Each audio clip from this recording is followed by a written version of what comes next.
Olá, tudo bem? No último dia 1º de maio, nós comemoramos o Dia do Trabalhador. E daí eu me pergunto, comemoramos?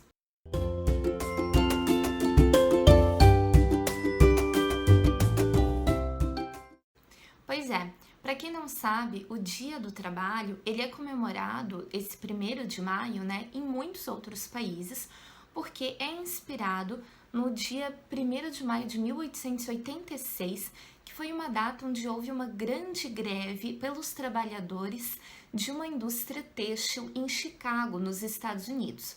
E aí muito parecido, né, com o movimento das mulheres anos mais tarde, também numa indústria por melhores condições de trabalho, e que vai também culminar numa outra data que muitos conhecem, que é a história, pelo menos, né, que é o Dia Internacional das Mulheres.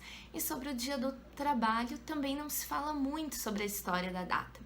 E por que isso, né? E por isso que eu digo, por que comemoramos? Se afinal era uma data justamente para lembrar que nós vivíamos e nós ainda temos muitas condições insalubres de trabalho, altas jornadas, enfim, vários direitos que não são tutelados, respeitados.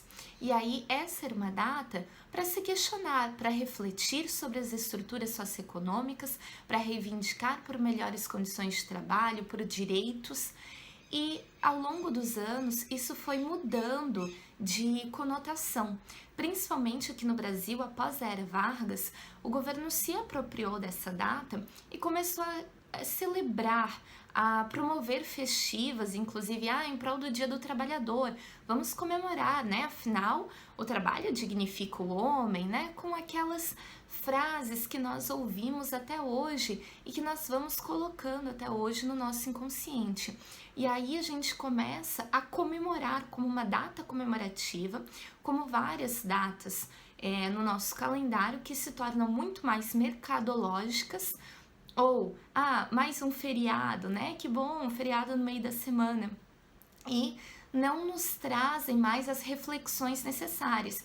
E elas são ainda muito pertinentes, porque as condições podem ter mudado, né? A gente pode ter atingido menos horas na jornada de trabalho, outros direitos tutelados, mas a gente sempre tem questões para refletir, para debater, porque conforme muda a sociedade, os problemas também mudam.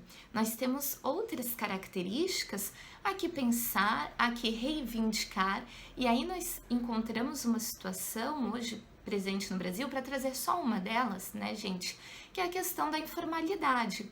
E aí no final do ano passado, né, no segundo semestre de 2019, o IBGE fez uma pesquisa e levantou que mais de 40% dos brasileiros trabalham hoje na informalidade, que é um número que não tinha crescido tanto desde 2016.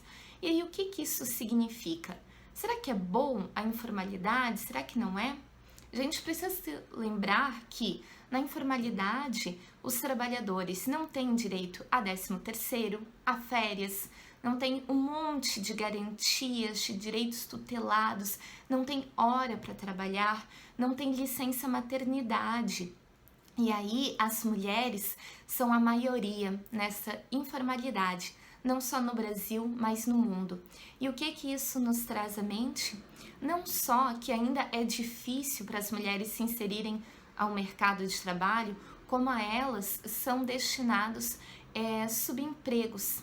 E aí também a gente traz a reflexão, né, que muitas vezes as mulheres até preferem, mas foi uma opção ir para a informalidade, porque assim eu vou ter mais tempo para cuidar do lar, para cuidar dos meus filhos, para cuidar dessas outras demandas.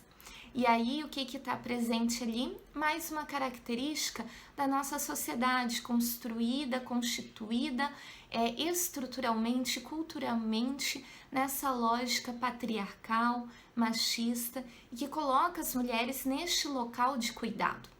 E aí, para muitas vezes, né, eu não estou dizendo que é a única razão justificativa para ir para a informalidade, mas muitas vezes as mulheres preferem ir para a informalidade justamente para dar conta dessas outras demandas que, na realidade, deveriam estar sendo divididas com os parceiros, com as outras pessoas que moram no mesmo lar, que também são pais e que também precisam tomar a sua responsabilidade. Mas as mulheres ainda têm uma jornada superior aos homens nas tarefas domésticas dentro de casa. Os serviços domésticos, aliás, ainda não são valorizados como deveriam ser, quantificados monetariamente.